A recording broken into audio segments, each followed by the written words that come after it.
All right, I'd like to finish our discussion on the audience and talk about chapter 2 a little bit, and then we'll be moving into looking at the different types of spaces that theater can live in. So, to start out, I'd like to talk about culture, and I'd like to talk how I feel that theater really defines the people and culture from which it emanates. I think you can look throughout time, and if you would like to know what a culture is, um, debating, if you're interested in what is important to a particular culture, look at the performance of that time.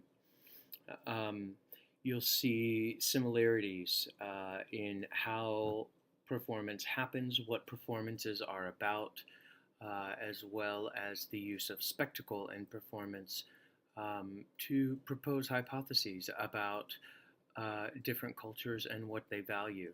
For example, the ancient Greeks were quite popular and quite fond of stories of gods and goddesses and heroes and heroines and nobility and stories of throughout time. Stories dealing with tragic fate and tackling the gods and the ideas of destiny and fate, and you see that result in the literature as well. In Elizabethan England, you see a time of expansion and wonder and lots of characters and exploration, and you see that in the plays of Shakespeare and Christopher Marlowe. And you look at today, I think when one example, I think if you look at what is commercially viable on Broadway, most of what is there is Disneyfied, or it is something that was a successful movie that they can now turn into a Broadway play.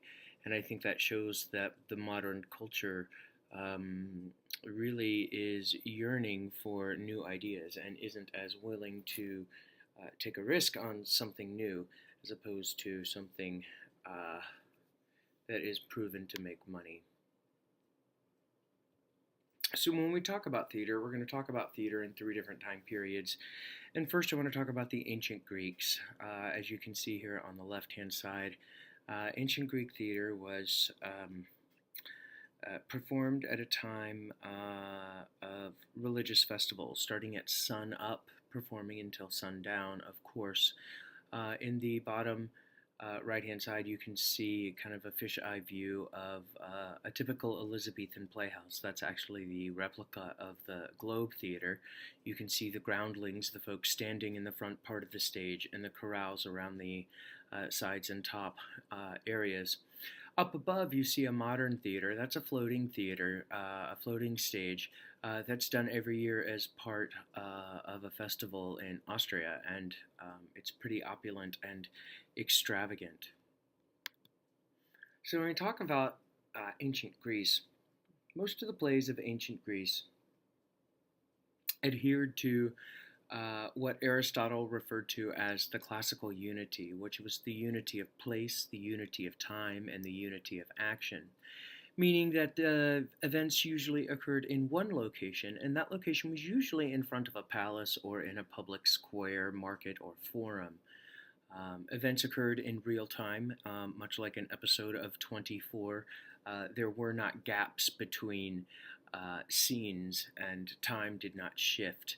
And then unity of action. The story usually was one complete action from start to finish.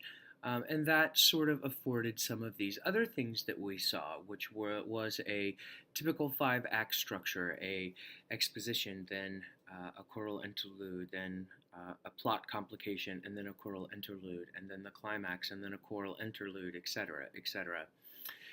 The other thing this did with the unity of action was it limited the characters to two or three characters. The theater of ancient Greece was also highly ritualistic and ceremonial. As you know, all of the performers were men. They wore high boots and robes and masks. Something you may not know is all violence in ancient Greece occurred off stage. It was considered rude to show violent acts on stage. So instead, they would happen off stage, and the chorus would relate the events to the audience. Um, and we saw that change as we moved to the Elizabethan theater, where not only do we break apart this idea of classical unity, but we expand the action to multiple locations with lots of characters and plots and subplots and people on boats going from forest to castle to all over the place. We see that same five-act structure stay.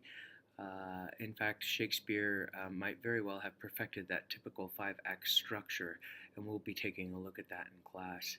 And in terms of violence, the Elizabethans loved their violence on stage. The bloodier, the better. The men all wore swords. There were sword fights. There was murder and violence. Think about all of the deceit and treachery in any one of Shakespeare's tragedies. Now, when we talk about the theater of today, it's a little more troublesome. We're greatly influenced by the work of Charles Darwin, Karl Marx, and Sigmund Freud, whose thought has greatly affected the theater and all forms of art, and certainly the collective consciousness of the world. Additionally, with the events of World War I and II, Vietnam, 9/11, and the problems in the Middle East, we see a modern theater today that is quite eclectic and different. It's hard to categorize solo performance art and big high-scale musicals and community theater productions. There are 6 basic types of modern theater, and we have different expectations for each type of theater depending on what type of theater we're going to. So we, for example, pay $125 for a ticket on Broadway. We expect quite a bit more talent and wow and bang for our buck than we do in, say, a community theater or an amateur theater or a high school play production. We adjust our expectations according to the type of theater that we're aiming towards. Now, Broadway theaters tour as well. They create additional casts that tour the country, making quite a lot of money. And that's different from the resident professional companies like the Denver Center Theater Company across the street from campus, which largely employs local actors, although they do a lot of hiring out of New York and LA. It's a company of artists working here in town. The Curious Theater is a great example of a resident professional company over on 10th and Acoma. We also have alternative theater, which we might, categorize like off-Broadway or off-Broadway or fringe circuits, arts festivals, theater that's a little non-traditional. It isn't commercial. It's a little off the beaten path, often done in empty storefronts or markets in the outskirts of Broadway in New York City and even as far out as New Jersey. And then here in town, when we talk about alternative theater, we're talking about things like the Leda Project, which does some interesting and different kinds of theater. We have young people's theater and theater for children, and that usually takes 2 forms, both theater for children and theater by children. The spectacle involved with theater for children sometimes is quite intense to see that big oohs and ahs of an audience full of kindergartners watching a play.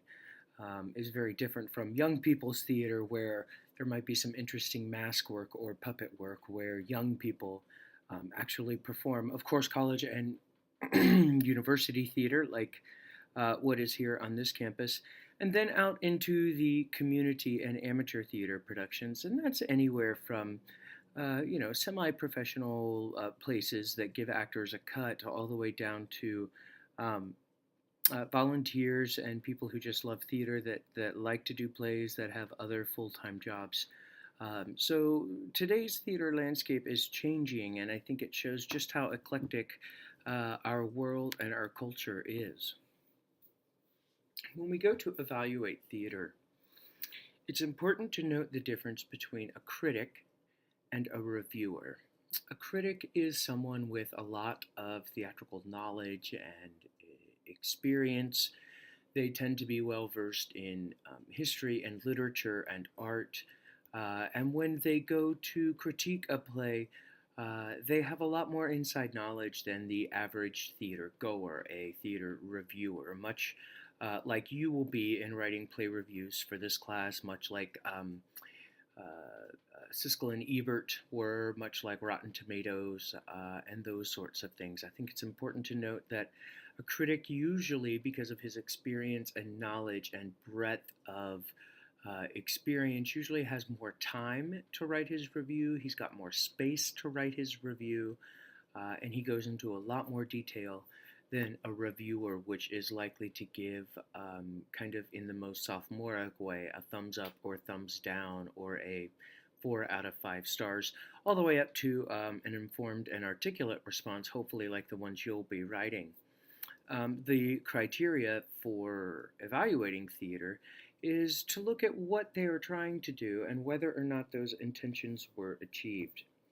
Finally, looking at whether or not those intentions were worthwhile. Now, when we talk about theatrical criticism, we can talk about it in two different ways. We can talk about descriptive criticism, and we can talk about prescriptive criticism. Descriptive criticism, if you'll think like describe, really attempts only to describe what's happening in a play or performance, as opposed to prescriptive, much like a prescription, but to offer advice and comments on how it should be done. More often than not, most criticism is descriptive. It's about describing what's there and what is happening, and then might offer some opinion, where prescriptive criticism tends to go into quite a bit more detail. Finally, when we talk about the audience and perceived professional audience members, if you will, like the critic, like the reviewer, like you will be, there is also the dramaturg or the literary manager, and there's some information on page 41 about the role of the dramaturg that you should make sure you are familiar with before you take the quiz. What's most important to remember with the audience is that it is who theater is for. It is an integral part of the theatrical experience, and while it is a group experience, audience members need to exercise their own independent judgment when encountering theater and form their own opinion with support.